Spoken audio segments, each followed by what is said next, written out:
Good afternoon and happy Wednesday, everybody. Welcome back to another episode of Live at Lunch with Jen J, myself, women's hormone health coach and family nutritionist.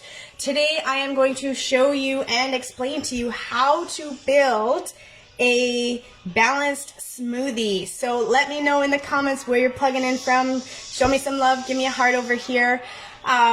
Yesterday, I shared with you how when I started eating smoothies 8 years ago or whatever, I burned out really quickly after eating them, and they never left me feeling satisfied. I was always so hungry afterwards and weak and shaky. And it wasn't until many years later that I learned that I was missing key components in my smoothie in order to actually have it replace a meal for me. Now, for myself, in my lifestyle, I basically have replaced at least one meal a day with smoothies. They've really been a good component to my health and my journey in terms of making it much simpler and easier to add more good to my diet every day.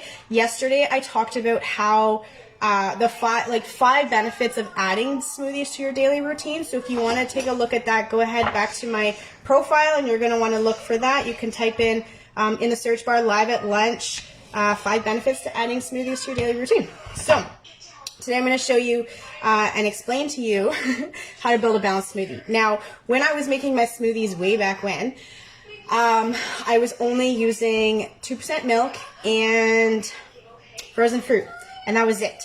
Occasionally, I would maybe throw some spinach into there, but that was it. And I found that after an hour of drinking it, I was weak and shaky and hungry, and it actually led to me overeating or actually undereating in certain days when I didn't have the time to make up for it. So here are the 3 components that you need to consider when you're making a smoothie. One is your fiber.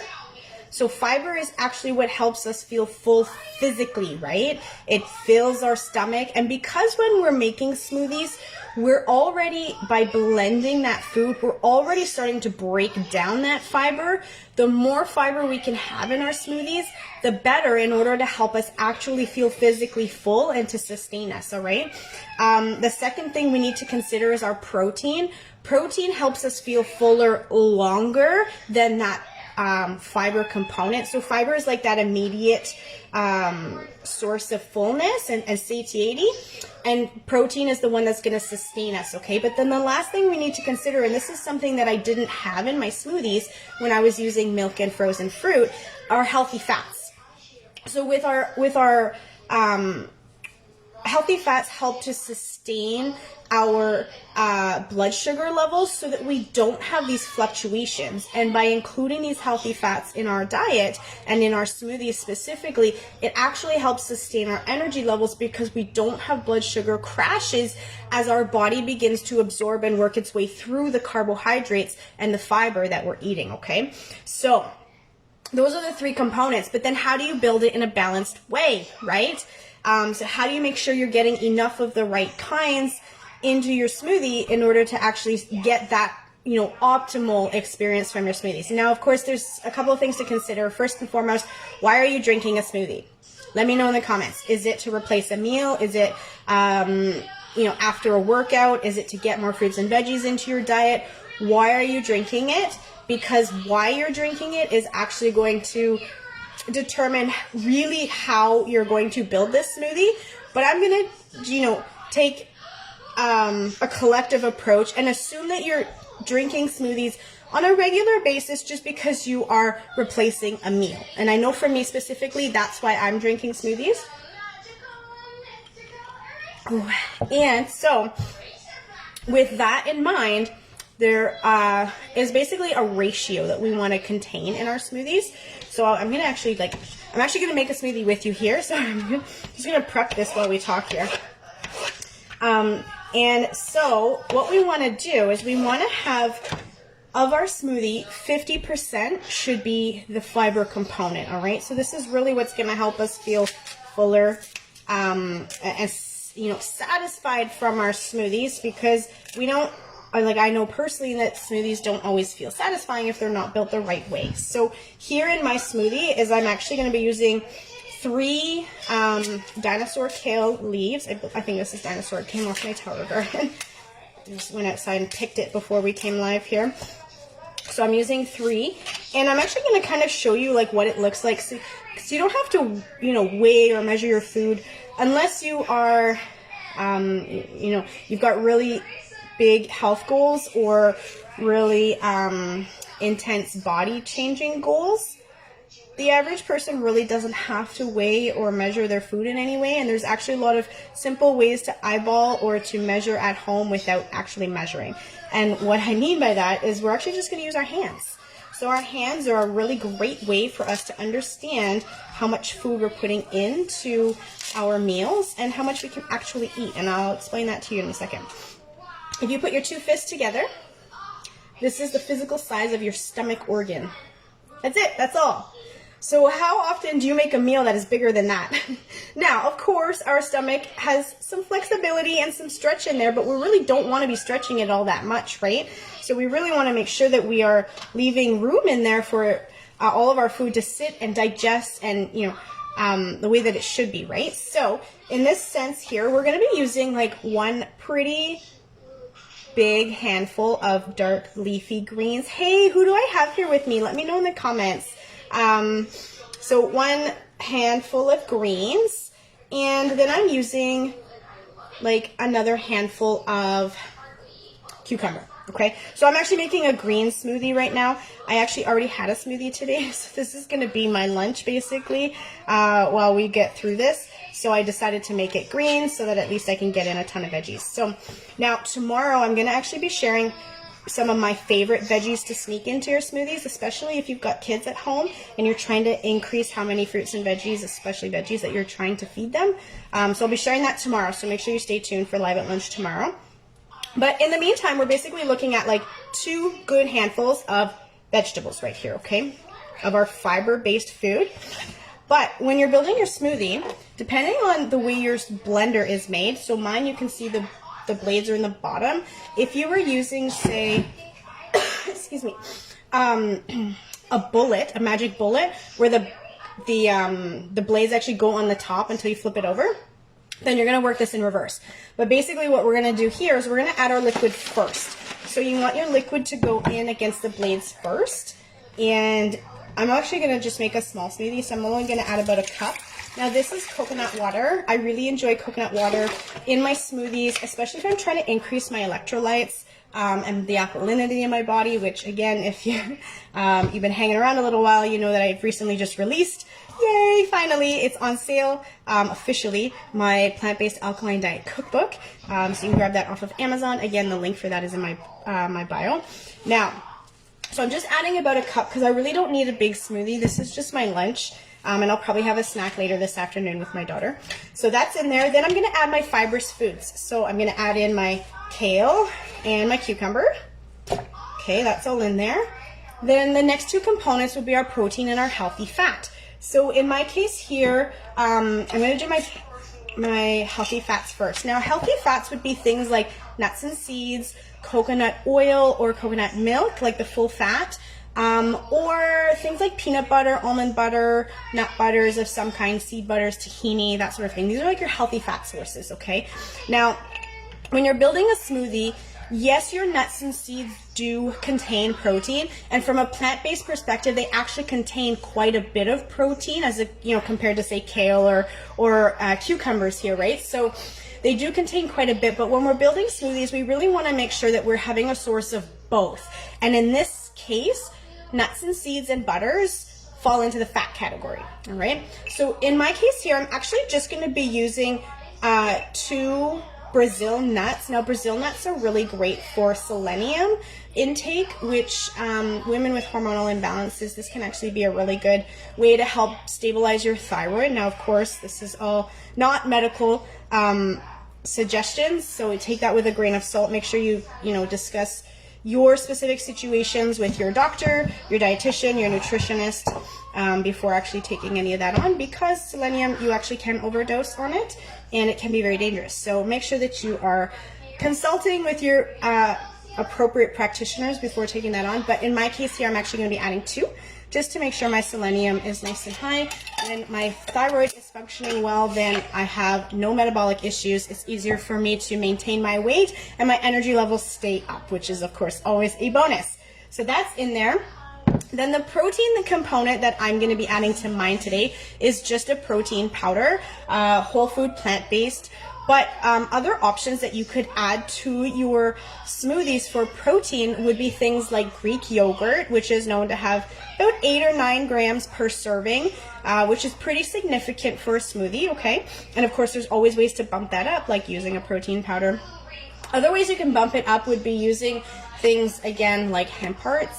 Again, that's a seed. It falls into that healthy fat range, although hemp hearts do contain a complete protein, so all essential 9 amino acids in the same way that, say, most of our protein powders do. So it's sort of the only seed that I would say kind of falls in both categories when you're making a smoothie. So I'm going to add mine. So I'm just using vanilla with this recipe specifically. Oof, and I just made a big mess here. Okay. We'll pour that in.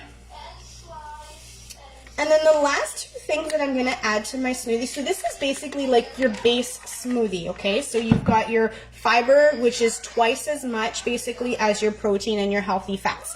So remember that healthy fats are highly concentrated in terms of nutrition, so you only need a very small amount of them in order to make up for the same ratio of the way you're building. So that's where my smoothie looks like right now. And then I'm just going to add like my smoothie boosters, those like superfoods that take your smoothie to another level. This is your basic, all right?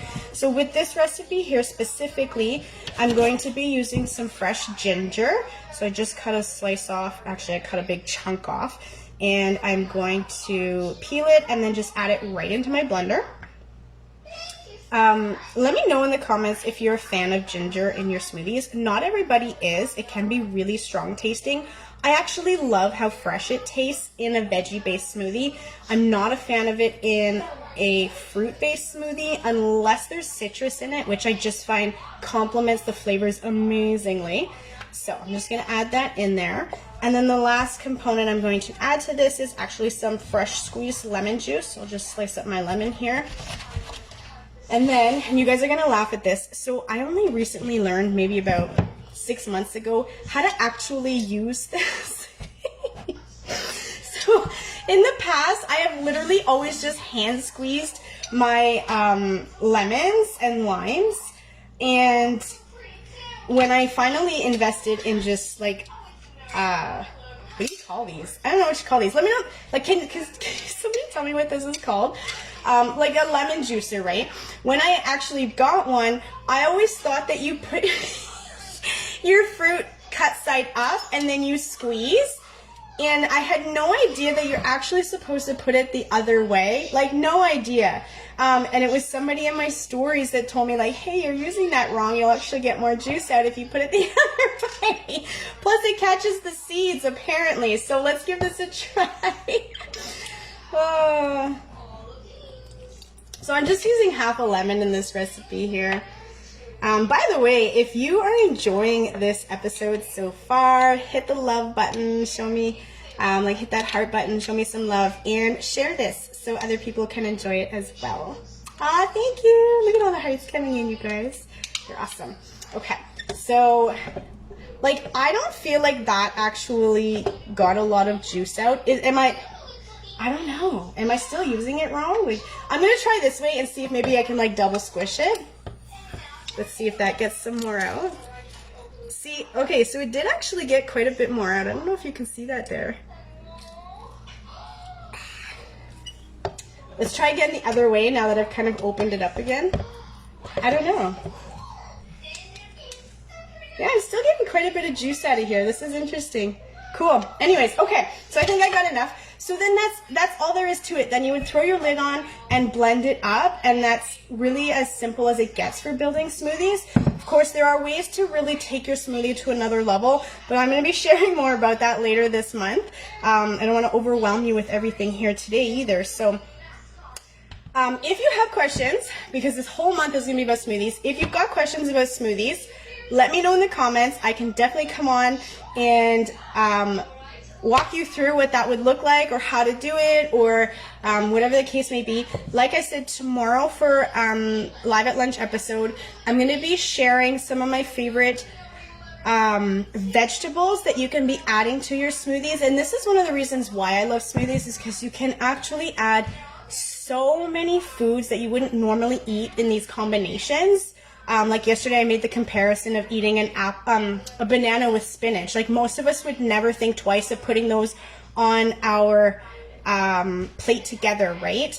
Whereas in a smoothie, it's like we don't even think twice. It's normal or natural for a lot of us to add spinach in with a banana smoothie, right? So tomorrow I'm going to be sharing a lot more on the various vegetables we can be adding, particularly if you're trying to add more vegetables for your children, if maybe you've got some selective eaters, or you're trying to increase the variety that they're trying to eat or that you want them to eat, then these vegetables are going to be really great ways for you to do that without really having them pick up too much on it. Now I will say, I'm going to add a little excerpt here. I don't actually like hiding food from our children. I really feel that it takes away their independence. Like, I know that if I sat down to the table, I would be really upset. And this has happened to me in the past. I would be really upset if there was something in it that I didn't know about that I wouldn't normally eat, right? And so I think that we really rob children of their independence when we hide things from them. But at the same time, we can still have that conversation with them about how that food is in their smoothie, but they don't even taste it, right? Or that they're experiencing it in a different way. So maybe it's not as scary or slimy or icky or weird for them to experience it. And at the same time, it allows their taste buds to develop to that taste so that they're more willing to try it in different formats later on. So I hope you guys loved this. I see Jade. Okay, Jade, that's a great suggestion. And I actually normally do that too. So roll your lemon with some pressure on the countertop and then cut it and juice it. I actually normally do that, and I don't know why I didn't do that today. Honestly, I thought that this was juicy enough. Like when I squeezed it, oh my gosh, it was quite squishy. So I don't know what happened there, but anyways, I actually do think at this point I did get all the juice out. It looks pretty dry in there, but yeah, there wasn't much left in there. But yeah, I'll do that next time for sure, because I felt sort of really disappointed by that. Sometimes it's really satisfying when you just see all that juice shoot out of your lemons. All right, so make sure that you, again, hit those hearts, share this video with everybody you love and know who's drinking smoothies or wanting to drink smoothies, so that they can learn the very basics of actually building one that's going to sustain them, make them feel good, and help them hit their health goals. Have yourselves all a wonderful day. Thank you all so much for hanging out with me again today, and I'll see you all tomorrow. Bye.